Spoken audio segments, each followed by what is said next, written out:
93 million miles from the sun. People get ready, cause here it comes. It's a light, a beautiful life. Over the horizon, nature in your eyes. Oh my, how beautiful. Oh my beautiful mother, she told me, son, in life you're gonna go far. If you do the right, you'll always you are ours. Just know, wherever you go, you can always come home.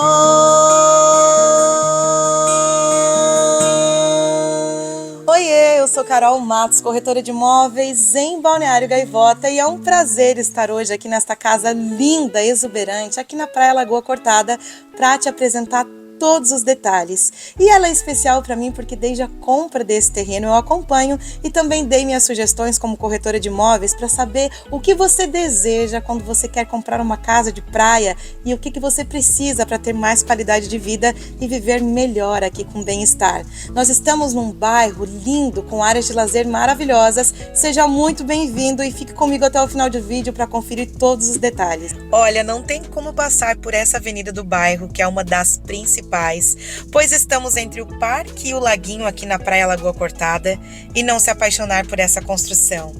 Com detalhes modernos, ela une o ripado em madeira, as vidraças com detalhes em alumínio preto e um mix de cores em cinza para trazer exuberância para a fachada belíssima em um projeto assinado pelo arquiteto Bruno Rosso. Entre, você é meu convidado e seja bem-vindo a esse espaço super imponente, iluminado, amplo, que unifica a sala de estar, jantar e cozinha gourmet com churrasqueira e que ficou muito lindo e aconchegante. Nesse espaço temos um lavabo que atende essa área de convívio, que fica totalmente privativa das suítes com uma porta ao corredor.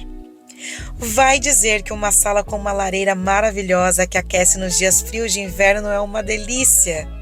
E é uma lareira incrível. Amplas janelas que dão iluminação naturais e ventilação ótimas. A área de serviço tem uma porta para o pátio que traz mais praticidade para o dia a dia. E você lembra da porta do corredor que eu falei que traz mais privacidade? Então, esse corredor com iluminação em LED ficou um arraso. E a primeira suíte virada para o norte é bem ensolarada, com rebaixo em gesso e aberturas em alumínio e um banheiro super elegante com detalhes em azul. No corredor, existe um detalhe na planta que é bem versátil e você pode usufruir desse espaço como um home office, um grande armário para guardar muitas coisas, uma biblioteca, colocar um aparador, um cantinho de oração se você é religioso, e dali tem uma vista linda do pôr do sol através dos vitrôs que estão no corredor. São, ao todo, 3 suítes e 147 metros quadrados de área construída em um terreno de 300 metros quadrados que é virado para o leste. E depois desses dias chuvosos, esse sol aparecer é um presente lindo. E olha como os espaços da casa ficam bem iluminados. Essa casa está disponível à venda e estuda a proposta com terreno em Balneário Gaivota, com carro e também financia com o seu banco de relacionamento. E se você quiser colocar uma piscina, tem possibilidade, tem espaço, vagas de garagem cobertas. Eu tenho certeza que você gostou muito dessa casa linda, né? Então entre em contato para agendar sua visita e ver de perto toda essa beleza. Essa casa pode ser sua e eu estou aqui para fazer acontecer esse negócio. Eu te espero!